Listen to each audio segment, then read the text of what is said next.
નમસ્કાર દર્શક મિત્રો, હું છું એન્કર અર્પિતા પટેલ. આપ જોઈ રહ્યા છો VM24 news Gujarat news channel. જોતા રહો ગુજરાતના દરેક જિલ્લાના ન્યૂઝ VM24 ન્યૂઝ ગુજરાતમાં. નમસ્કાર દર્શક મિત્રો, આપ જોઈ રહ્યા છો VM24 ન્યૂઝ ગુજરાત ચેનલ. હવે જોઈએ અગત્યના સમાચાર. સુરતની કાપોદ્રા વિસ્તારની ઘટના. કાપોદ્રા પોલીસને મહત્વની સફળતા હાથ લાગી.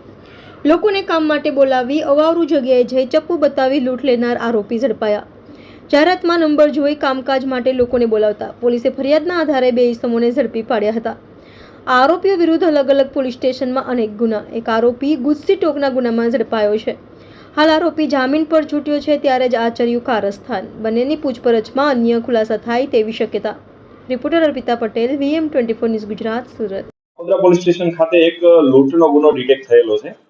લૂંટના ગુનાની હકીકત એવી છે કે આ કામના ફરિયાદી શ્રી દેવીલાલ સુથાર, જેઓ ફર્નિચર બનાવવાનું કામ કરે છે, તેને આજથી 1 મહિના પહેલા એક અજાણ્યા મોબાઈલ નંબર ઉપરથી ફોન આવેલો કે ભાઈ અમારે એક ફર્નિચરનું મકાનમાં કામ કરવાનું છે, જેથી તમે આવો. એ સમયે આપના ગુનાના ફરિયાદી રાજસ્થાન હતા. ત્યારબાદ રાજસ્થાનથી જ્યારે તે પરત આવ્યા ત્યારે જે મોબાઈલ નંબર ઉપરથી ફોન આવેલો એ મોબાઈલ નંબર પર ફોન કરેલો કે ભાઈ જે આપે મને કીધું હતું ફર્નિચરનું કામ કરવાનું છે, તો આપ મને મળો. એમ કરીને જે આપણા ફરિયાદી છે હાલના ગુનાના, એ હીરાબાગ પાસે જાય છે. હીરાબાગ પાસે 3 અજાણ્યા માણસો એને મળે છે અને તેની સાથે વાતચીત કરે છે કે ભાઈ આપણે કામરેજ ખાતે એક મકાન બનાવવાનું છે, ત્યાં આગળ જઈએ, ત્યાં આગળ મકાન જોઈ લો. એમ કરીને એને એક ઇનોવા ગાડીમાં ત્યાં આગળ લઈ જાય છે. ત્યાં એક ચાલતી સાઇટમાં દેખાડે છે કે ભાઈ આ મકાનમાં ફર્નિચરનું કામ કરે છે. એ દરમિયાન એને મારકૂટ કરે છે, એનો મોબાઈલ ઝડપી લે છે અને મોબાઈલમાંથી જે ગૂગલ પે અને પેટીએમ ના QR કોડ અને યુઝર પાસવર્ડ લઈ લે છે અને જુદા જુદા એકાઉન્ટોમાં ટ્રાન્સફર કરે છે. એમ કુલ 99,000 રૂપિયાનું ટ્રાન્સફર કરે છે. એક મોબાઈલ અને એના ખીચામાં જે 100 રૂપિયા હોય છે એને લૂંટ ચલાવે છે. આ મુજબનો ગુનો કાપોદ્રા પોલીસ સ્ટેશનમાં દાખલ થયેલો. ત્યારબાદ આ ગુનાને ડિટેક્ટ કરવામાં આવેલો અને હાલ કુલ 2 આરોપી આ ગુનાના કામે પકડેલા છે. એક કમલેશ શીશારામ જાટ અને એક સોનુ સોયન.